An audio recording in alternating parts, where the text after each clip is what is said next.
Welcome, everyone. In this video, I will be talking about how neoliberalism changed the traditional university research system through academic capitalism. In the previous video, I talked about academic capitalism and the shift that happened from traditional research governance at universities to what they call academic capitalism. So I would definitely suggest pausing this video, going back and checking the previous video that I did about the differences between both, just to give you some background and necessary background before we go into how neoliberalism has changed the traditional university research system. And I'm sure you are clicking on this video probably because you are invested, maybe interested in understanding about this really important subject.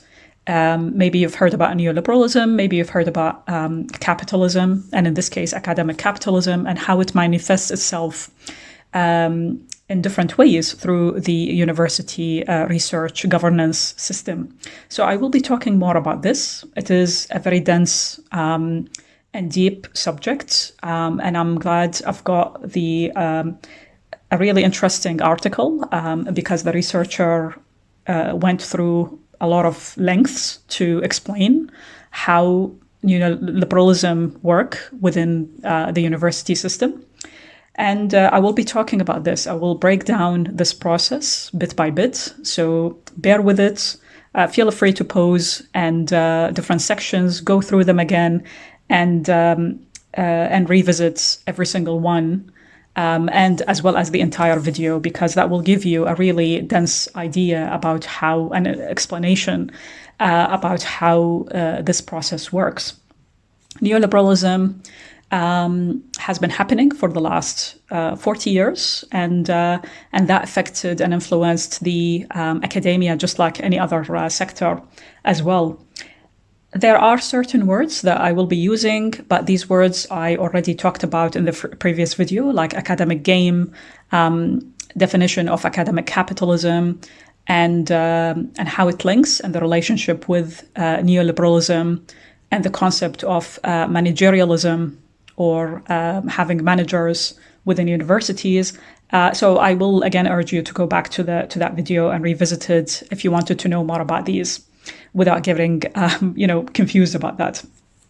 So the material for this video is from a research article called Open Research Reforms and the Capitalist University Areas of Opposition and Alignment.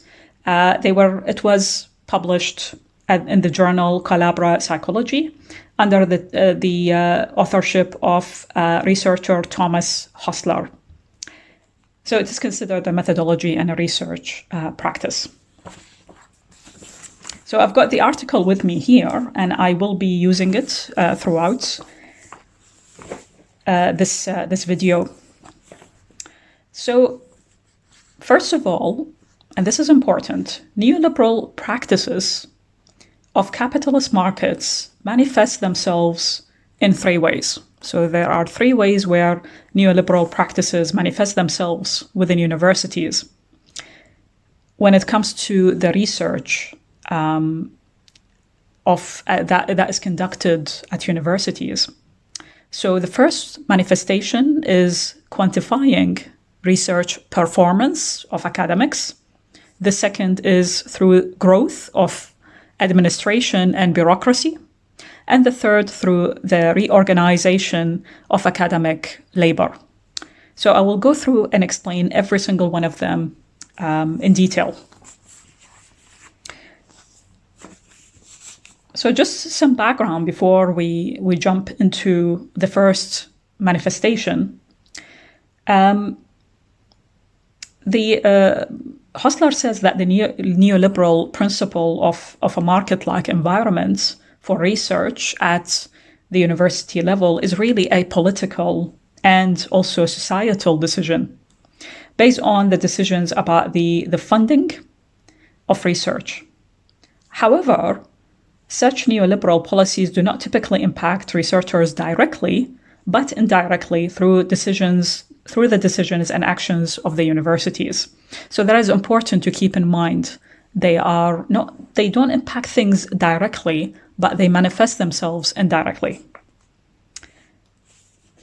And also the extent to which these principles, these neoliberal principles, manifest themselves depend on the size, shape, and the mission of every university. So if you've got a smaller or specialized universities, they have historically competed with larger institutions. These may maintain more traditional academic organizational structures and not yet be as influenced by market logic. So this is some background to that manifestation. So let's talk about the first one. Let's talk about the first manifestation of neoliberalism into the academic research governance process. So the first manifestation is about quantifying research performance using matrix, something that is familiar to all of us, some of us who have done research at universities. So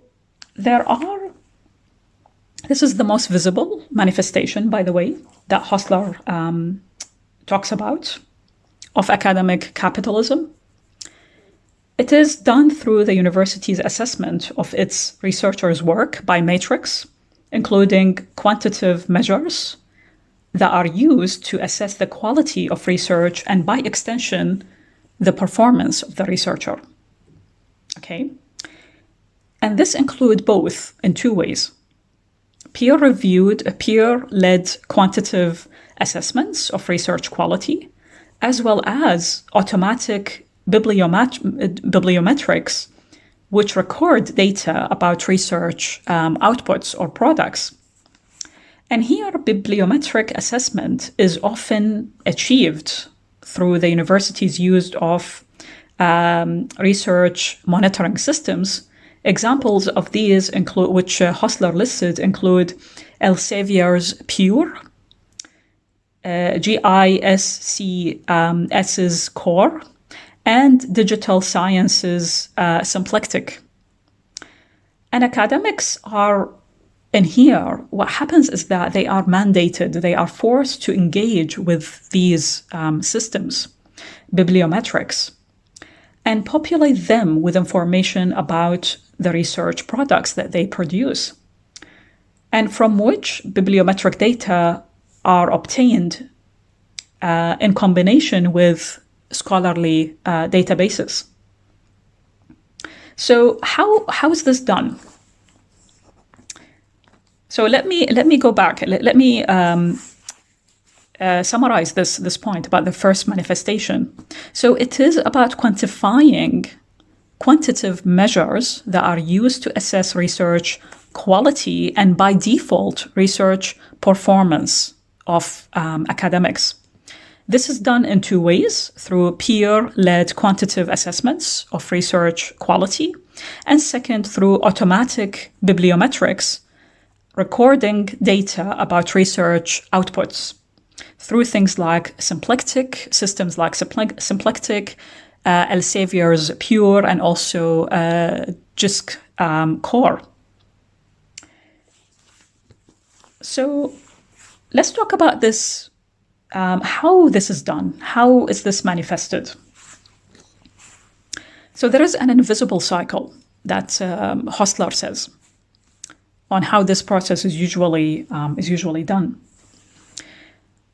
So academics have to engage with these systems, as I said, and populate them with information about research outputs, from which bibliometric data are obtained in conjunction with databases. The system providers then, they sell the tools to analyze this data to universities as well as policymakers as strategic aids, but also as performance management systems. And these data analysis tools or metrics, they serve an increasingly important role of the provider's future strategies and also revenue streams. And also, Hostler says that engagement with these systems improve eventually their value and also utility. And that predicts their future expansion and embeddedness within the universities. And this cycle helps to form what Hostler calls invisible infrastructure dominance that enables the systems to exert an increasingly powerful influence on universities, on the university decision making. Okay, so let me revisit that and let me summarize that to you, how this process manifests itself. So there is an invisible cycle. Academics have to engage with these systems that I just mentioned, which are like symplectic, core, pure, etc., and peer revisions, and so on. So they have to engage with these systems to produce bibliometrics, metrics of their performance. System providers then sell these tools to universities and policymakers as performance management systems. Data analytics become crucial they become really important to the provider's future strategy and revenue as well. And this results in an invisible cycle, an invisible infrastructure dominance cycle that is created, putting leverage on universities and their decision making. Then Hostler says that systems are now also, there is another layer to that systems become adaptable, quantifying and recording other outputs, like, for example, peer reviews, consultancy, and in-progress research. Information are populated by these systems into academic personal university web pages that display the bibliometrics and the publication list of every single academic.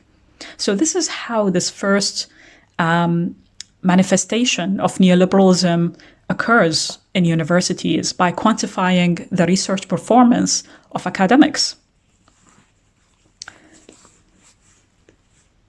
Now let's talk about how universities incentivize competition and competitive performance of researchers.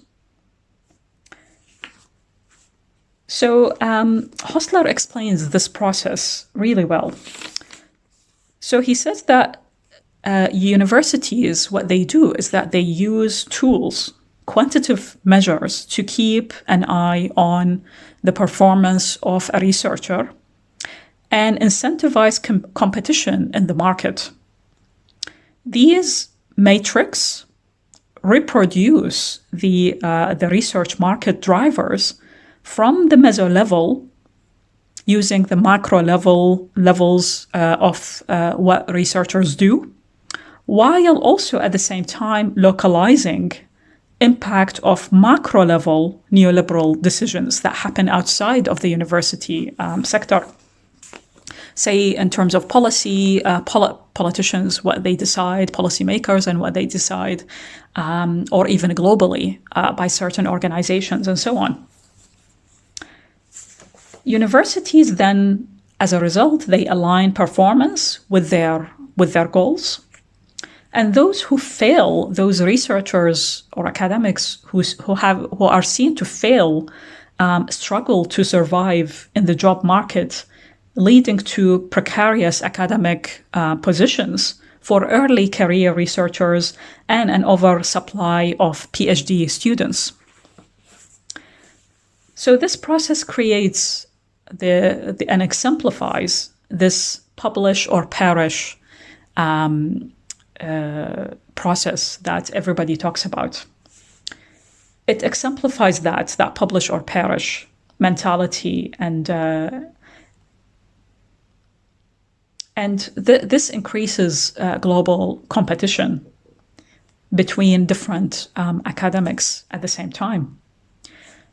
And then competition is further heightened by a quantitative mindset, Hostler says, i.e., through bibliometric measurements and also prevalence of platforms like Google Scholar, ResearchGate, and others. And quantification is really here becomes infused into the competitiveness of the traditional academic game by gamifying it. It gamifies that traditional style of academic game. And Hostler says, finally, the metricization, this metric process, becomes ingrained into the fabric of academia. Okay. So this is how universities incentivize competitive performance of researchers through this manifestation, through this use of metrics and quantifying their outputs.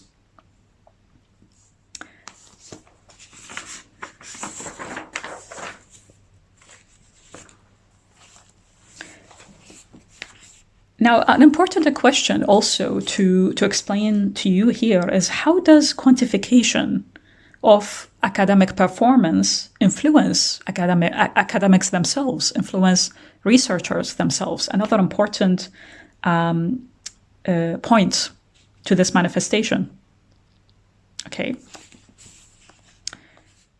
So Hostler says that this process, this quantification process, and emphasis on quantification and metrics, what it does is that it creates what he calls regimes of valuation, which he defined as a combined discourses, practices, and infrastructures, and participation within them that shape experiences of existing as a researcher, and how they conceive themselves, how researchers conceive themselves, and the value of their work. So this quantification process, what it does is that they create this, what Hostler says, regimes of valuation, where you do have a combination of discourses, of practices, infrastructures, as well as participation within them that shape the experience of being a researcher, and how researchers see themselves and the value of the research work that they do. And here decisions by researchers become strongly influenced by how they succeed in these regimes of valuation. This influences decisions by researchers about their work, career, collaboration, and even the relationships that they have within themselves and within other colleagues.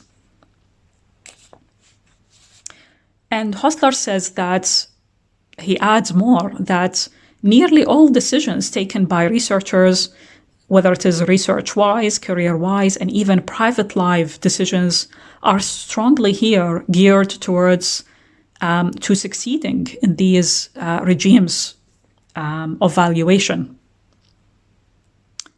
This orientation towards competition has pervasive effects on researchers' decision about, as I said, their work, their career, collaborations, and relationships.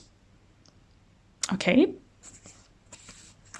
And it increases that whole process. What it does, it actually shapes the norms that researchers tend to have, which is self-interestedness, and also which becomes enabled by doing sole research, individual research, and the organized dogmatism for researchers to focus on their own competitiveness in the market. And I explained these terms in the previous video if you would like to revisit them, because they sit within the traditional way of doing research and also the competitive nature that comes with doing research at universities. So this is the first manifestation of neoliberalism through and how it finds itself and how it influences the research governance at universities through quantification of research performance by scholars. Now let's talk about the second one, the second manifestation of neoliberalism. It usually happens through the growth of administration and also bureaucracy. So universities are responsible for, as all of us know by now, they are responsible for administrating the administration of the research process, leading to increased bureaucracy at the same time. What they do is that universities, they implement systems of compliance, symptomatic of the private sector logic, and centralized managerial control. So naturally, universities, they take on the responsibility in developing the researchers themselves to achieve their aims, but also they take the responsibility for the administration of the research process itself now. And what this does is that this process creates a significant increase in bureaucracy when we want to conduct research, when researchers want to do the actual research. Okay. And Hostler explains that while conceptually some of the root causes of administrative growth may be detached from the academic capitalism, from these neoliberal, say, conditions, the implementation by the university of these systems of compliance is symptomatic of the new private sector logic and centralized managerial control that are administered by them. So let's give examples about how this administration and bureaucracy works in this second manifestation. So there is increased administration, and let's give examples of that. So examples of increased administration in the research process are plenty. There is a lot of them, and some of you, like myself, might have experienced them while you were doing research, maybe doing your PhD or as a researcher. So first of all, these are found in the process of ethical approval, where there are complex multi-page forms that researchers need to fill for review by institutional review boards. A second example of increased administration is also through using many forms. So universities have lots of forms that are typically needed to assess how suitable research data storage is, the structure of data sharing, and intellectual property agreements, how to ensure compliance with data protection, copyright, health and safety, and animal research legislation, there are forms to comply with financial conflict of interest and their guidelines, and also how to administer personnel management. And then third, there is also an increased administration and bureaucracy in complex flow charts and also standard operating procedures that are subsequently required reading. They become essential reading for researchers in order to navigate and understand which forms from the ones that I just listed, which forms do they need to actually use, because there are so many different administrative procedures that they have to deal with.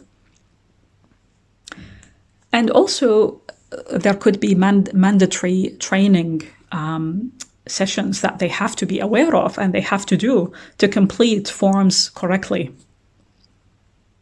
And then Hostler says another example of this increased administration and bureaucracy is also through the process of applying research funding and also administering research funds. This also becomes increasingly bureaucratic. And researchers are encouraged or required to engage with research development professionals as well, who support these researchers.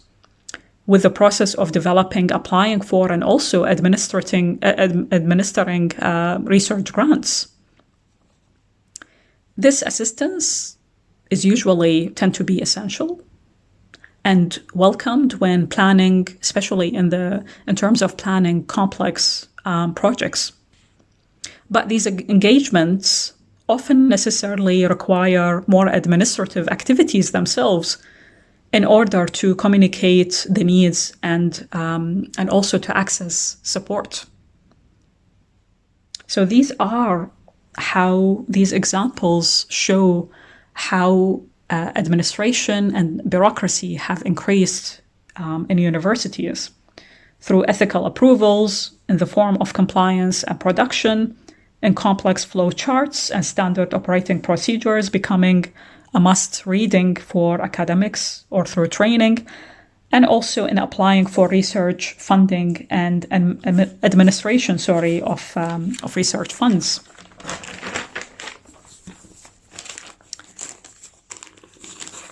So here, in this second manifestation, what happens is that universities create what Hostler explains as administrative burden. Okay, so let me explain what that means.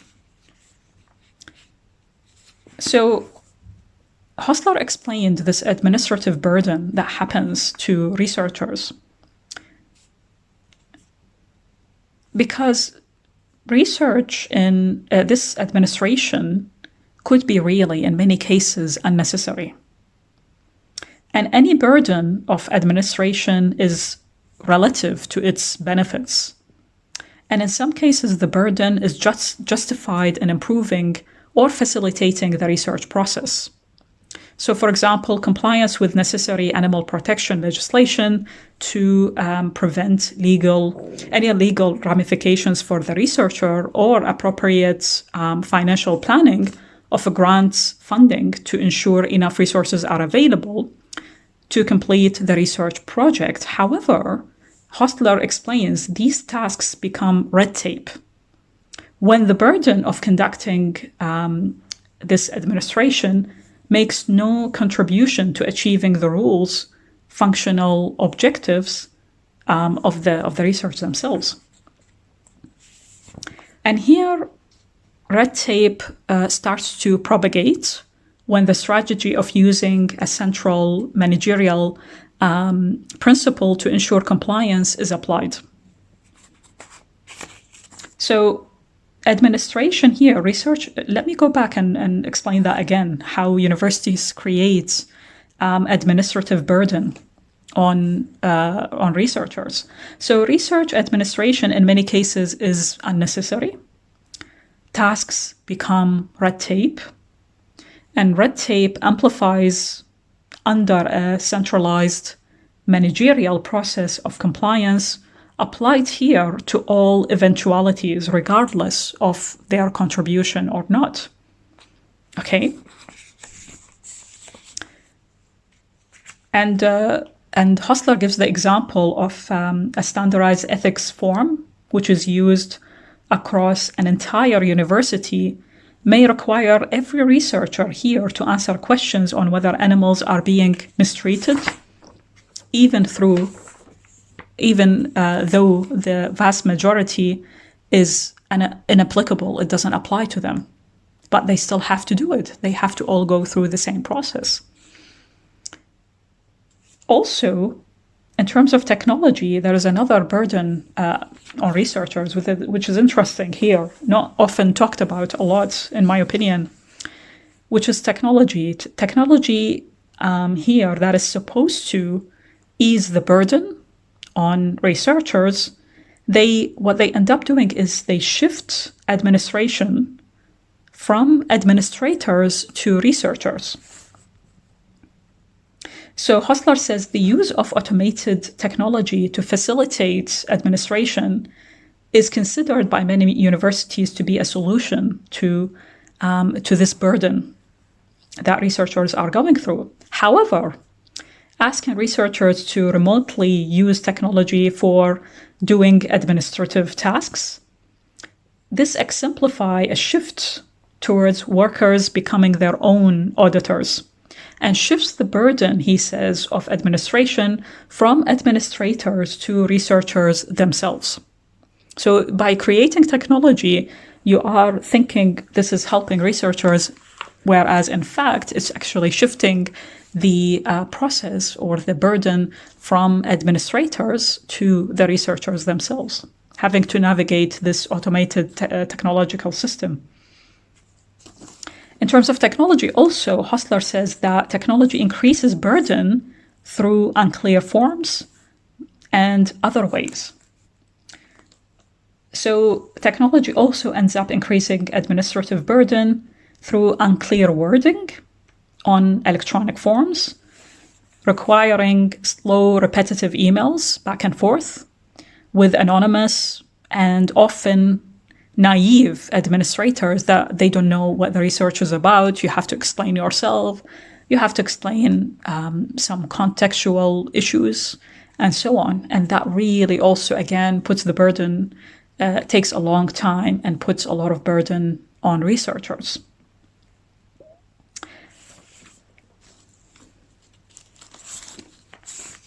Another thing that Hostler explained as well, which is important in terms of that increase in administration and bureaucracy, relates to legislation.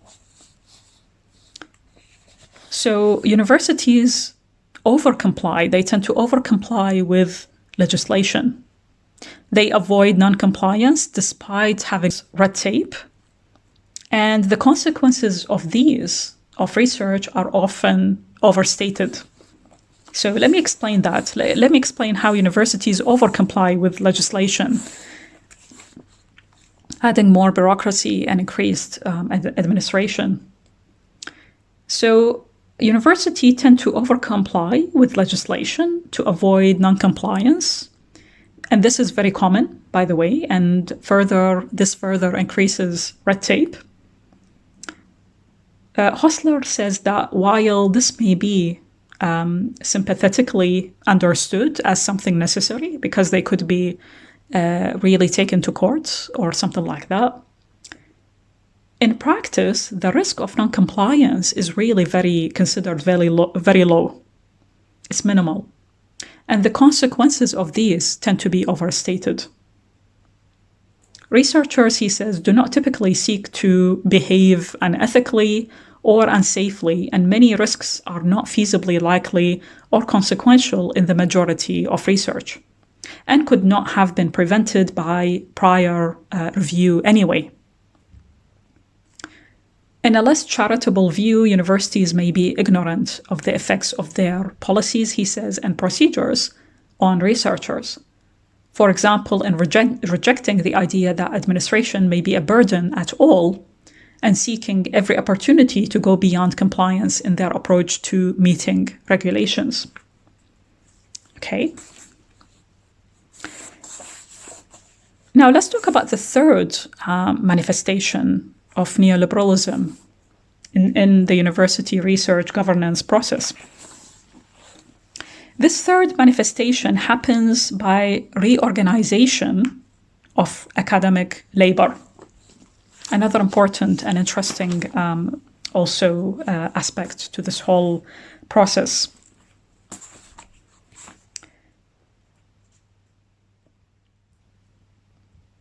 So Hostler says that universities, what they do, they tend to act as an economic innovator to navigate markets, just like entrepreneurs. Okay? So as innovators, this usually consists of a type of leadership dedicated to inventing new and more efficient ways of producing research. And Hostler talked about and explained how this is usually done through three efficiency steps or three innovations developed by universities to improve the efficiency of research. These include by creating research strategies. Second is by having new academic positions. And the third is through creating new employment conditions or changing employment conditions. So let's explain each one of these three efficiencies, or what universities see as efficient ways of doing research. Just like entrepreneurs, to navigate the competitive market. So the first innovation here is about developing research strategies. So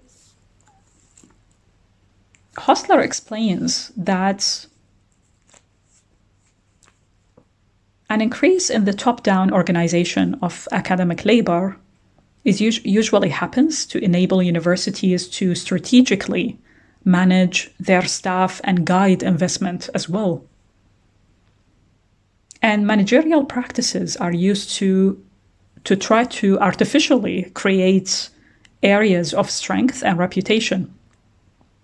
And this increases efficiency in terms of expenditure per research output and producing research in specific areas. This includes the creating research centers with which to both internally organize research staff and to externally promote the university's research capability. Okay. So what happens here, and the first one is that the first innovation is that managerial practices, they create areas of strength and reputation to produce research in specific areas at the university. Creating research centers, so research centers are created to organize research staff and promote university research agenda. Okay. And these centers, Hostler further explains, are headed by institutional academic research leaders who mentor junior researchers from an explicit institutional perspective. And these research centers are often multidisciplinary. They move away from a traditional departmentalized organization of the university and focused around challenges, around areas of societal need or interest, which with the purpose that mirrors the conceptualization and priorities of many of the main research funders' mission and priorities. So here the research centers develop corporate identities in the mold of private, just like private firms, to market their research and expertise to the public, to the industry, and other academics. And this may help to improve performance in research evaluation exercises and the university's ranking score by raising the awareness among academics at other institutions. Okay. So this is really interesting. The second point, which I've seen in universities, and I'm sure some of you have as well, this first innovation here and the role of that research centers play at manifesting at efficiency, creating efficiency through multidisciplinary teams by targeting also certain areas of research. Are seen as, and I'm sure they are seen as important for society to tackle, issues like, say, climate change, or many other issues from a multidisciplinary point of view, food shortages, say, and so on.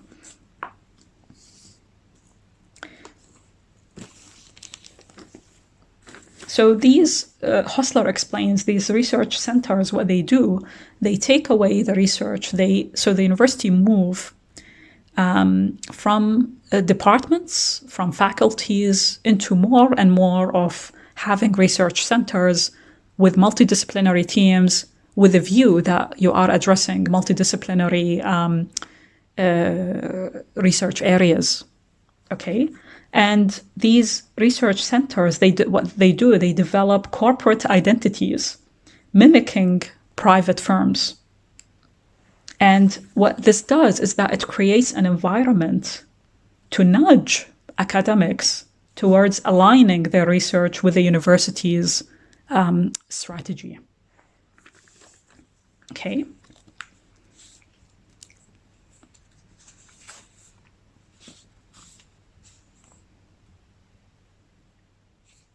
So here,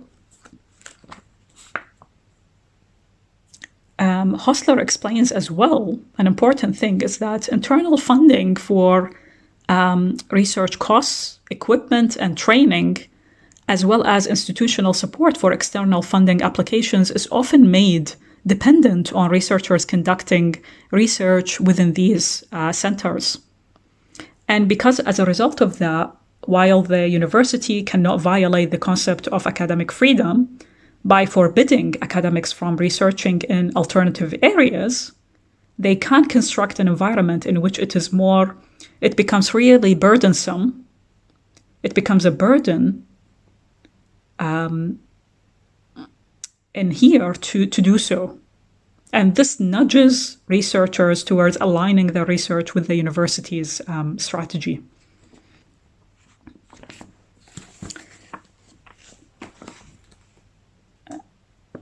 Innovation 2. So the second way of efficiency. So the second way now,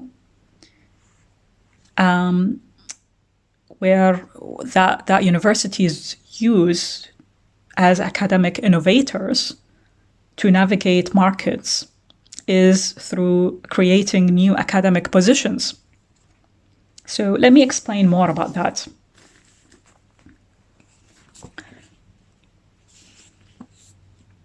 So the second innovation comes in creating new academic roles and changes to the activities that academics perform. So with the aim of producing higher quality research and attracting more grant funding, research centers now start focusing on larger interdisciplinary projects in which there becomes a practical need for specialization of academic roles. And specialization here is accompanied by collectivization and also original combinations of expertise into research teams, including roles linked to private enterprises, which enable industry partnerships, knowledge exchange programs, the blending of academic and professional roles, and researchers' careers that are braided from academic and industry work. And these developments, Hostler says, inevitably, they change the working practices of researchers who are encouraged and incentivized to adopt nimble knowledge production strategies with a clear entrepreneurial focus on adaptability and rapid capitalization on changes to external funding and collaboration opportunities, instead of autonomously pursuing their own research agenda. And this, by itself, as a result, helps to fulfill the university's aims of creating capital by commodifying the results of the research. Okay, so let me explain this again, this second innovation of creating new academic positions. So it is a movement towards larger interdisciplinary projects within research, using research centers. This creates a need for specialization of roles, and specialization goes along with collectivization and new combinations of expertise into research teams, allowing the blending of academic and professional roles. Working practices of academics then shift from pursuing their own agenda, their own research agenda that is, autonomously, to an entrepreneurial focus on adapting knowledge and its rapid capitalization. So knowledge is now commodified, generating capital to fulfill the university's aims. So this is how I summarize what Hostler explained about the second innovation. Now, that takes me to the third innovation, which is about changing the terms of employment. So here, the university may also change the terms of employment of researchers to achieve maximum efficiency. For example, by using metrics to strategically redeploy staff who fail to maintain a sufficient level of research performance to other activities such as teaching. This redistribution of teaching loads frees up research time that can then be reallocated to more productive researchers, those who are seen to be efficient at this process, or talented, in other words. In extreme cases, Hostler says, a perceived lack of efficiency or alignment in the research output of a particular research group may result in restructuring exercises and mass termination of contracts or firing and hiring on teaching-only contracts. So this creates precarious form and of reorganized academic roles into part-time or fixed-term contracts for academics. And this development, he says, echoes their growing use in other industries and can be seen as a measure for improving economic efficiency of the university by employing workers only for the completion of specific necessary tasks and no more than that. And he gives the example of the increase in temporary postdoctoral positions, where researchers are employed on short-term, externally funded projects without the prospect for permanent employment. So you see more and more postdocs positions being created. All of them there's so much explanation. There's a lot of demand for, by this postdoctoral researcher to do for a specific role or a specific project, but it's all short-term for a specific assignment. So you see more and more of these. And these candidates are selected for postdoc positions based on their skills for completing specific projects, rather than their potential development into traditional, well-rounded, autonomous principal investigator scholars. And that creates also the incentive to hire by maybe more experienced academics to hire postdoctoral researchers who are, say, talented at doing the project and getting the metrics more higher and increasing the metrics, through their performance, that would ultimately help the university itself achieve its aims and be competitive within the market, the markets that are there, where other universities also exist. And Hostler says that the lack of opportunities or time for development of the skills necessary for leadership roles leads instead to an emphasis on further technical specialization, perpetuating the reorganization of research as it produces a labor market geared towards rapid, project-based, entrepreneurial research rather than long-term incremental research agenda. So the role of these researchers shift from becoming integrated researchers to hyper-specialized supporting scientists. And this labor market has been compared to, in this case, to the gig economy. It becomes a gig economy instead, because it is characterized by independent workers contracted to short-term, temporary contingent positions and normalized in the language of job advertisements, seeking, things like you will see job advertisements saying casual researchers wanted, the likes of that, and with circular justifications that this is just how the system works. And you see this justification by other researchers themselves. Okay, so let me summarize this third efficiency on innovation and efficiency of universities and how they start changing the research labor market in this case. They change the terms of employment. So metrics are the metrics that we talked about at the beginning, they are strategically used to redeploy researchers who fail maintaining performance. For example, they shift them to teaching roles or other administrative roles. Teaching, and then this redistribution into teaching loads frees up time for those researchers that are seen good at efficiency in research and producing matrix, producing, for example, maybe publications, being seen, being on TV, being on newspapers, online, being online, and so on. And this leads to part-time or fixed-term contracts to improve economic efficiency through, for example, the increase in postdocs hired for particular projects.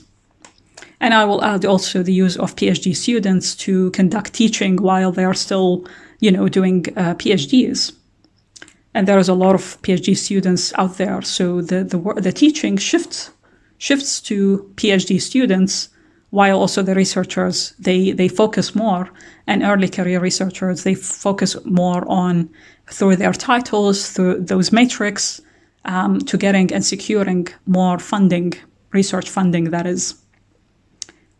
Now labor shifts into rapid project-based entrepreneurial research, not long-term and incremental research. This labor is supportive rather than integrative, creating a gig economy. And finally, I wanted to also talk about and explain the shift, which is what Hostler concluded. The shift to, because of the neoliberal manifestations, through these three ways of the university's research governance process, this leads to a shift ultimately to a post-academic science. So let me explain briefly what this means. So Hostler says that collectively these innovations that I just talked about, what they do is that they lead to a post-academic science, since they overwrite many of the norms of academic work under the traditional research governance model. Whereas traditionally, the academic role comprised a range of scholarship duties which maintain the system of the academy, with an emphasis on the codependent relationship of teaching and research. In post-academic science, the duties of the scholar are unbundled here, leading to major changes in academic identity and the redefinition of the activity of research. Okay, so these three efficiencies that happen through the third manifestation of neoliberalism overrides traditional academic research governance. Scholars' duties now become unbundled. And increasingly, research centers, ultimately, what happens is that this collectivization of specialists may result in greater practical collaboration between researchers, but as these research centers also serve what they ultimately do and end up doing is fragmentation. They fragment disciplines, they fragment faculties within universities, and the conditions of employment become unstable. The power of the faculty as a traditional community, collective decision maker, and unified labor force is now diminished. Okay, so that creates a shift Hostler explains to a post-academic science as a result of these three efficiencies or innovative ways that universities do. So I hope this video gave you an appreciation and understanding of the ways, the neoliberal practices of capitalist markets and how they manifest themselves in three ways: through quantifying, when it comes to research governance at universities. These, as I explained extensively, were about quantifying research performance, the growth of admin and bureaucracy, and reorganizing academic labor.